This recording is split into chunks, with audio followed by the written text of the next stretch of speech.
Highly favored one, welcome to the Healing Streams Reflection. The title for today's post is Standing and Walking Through God's Open Door. Standing and walking through God's open door.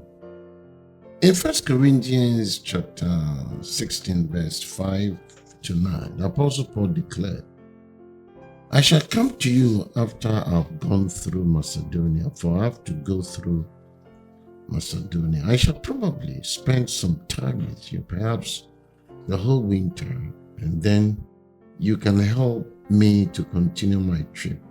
Wherever it is, I shall go next. I want to see you more than just briefly in person. I hope to spend quite a long time with you, if the Lord allows. I will stay here in Ephesus until the day of Pentecost. There is a real opportunity here for great and worthwhile work, even though there are many opponents. Beloved, this statement from the Apostle Paul seems as if he's standing before God's open door, about to walk through. And uppermost in God's thoughts is a man's salvation. He expects Christians to have the same mindset. We have been charged with advancing His kingdom by sharing the gospel and discipling others. As His servants, we are to focus on His agenda, not preoccupy ourselves with earthly concerns. As Timothy tells us in 2 Timothy chapter 2, verse 4, when he declared that a soldier on active duty wants to please the commanding officer and so does not get mixed up in the affairs of civilian life. To achieve his plan, God will open doors of service for each of us in local churches, neighborhoods, workplaces, or foreign lands. Our part is to watch for opportunities and be ready to take part. Spiritual preparation includes prayer and a daily quiet time, plus accountability with other believers. Whether God assigns us major tasks or smaller ones, we must be in a position and all set to say yes. When we answer His call, we will discover He has equipped us with everything we need to fulfill our mission, as 2 Peter chapter 1, verse 3 informs us. Peter had this to say. He says, God, divine power has given us everything we need to live a truly religious life through our knowledge of the one who called us to share in His own glory and goodness. Therefore, the most important work in our world is to help with the Father's redemptive plan. He is rescuing people from the power of sin, adopting them into His family, and transforming them from rebellious, self-centered beings into reflections of His obedient and loving Son, Jesus. Those of us who have been the beneficiaries of God's saving work have an obligation to assist in His plan to rescue others.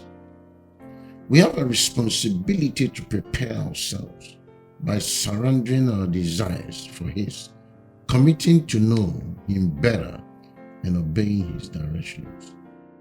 God has prepared work for each of us to do, as Ephesians chapter 2, verse 10 tells us that we are God's workmanship. How is He asking you to use your spiritual gifts and abilities to fulfill His plan?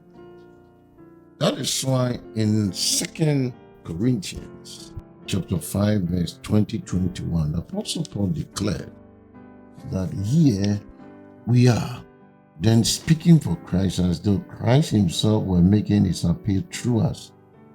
We plead on Christ's behalf. Let God change you from enemies into His friends. Christ was without sin, but for our sake, God made Him share our sin, in order that in union with him, we might share the righteousness of God. Man's redemption has always been of supreme importance to God. Consider what this required. Divine justice needed to be satisfied. That is, sin's penalty had to be paid.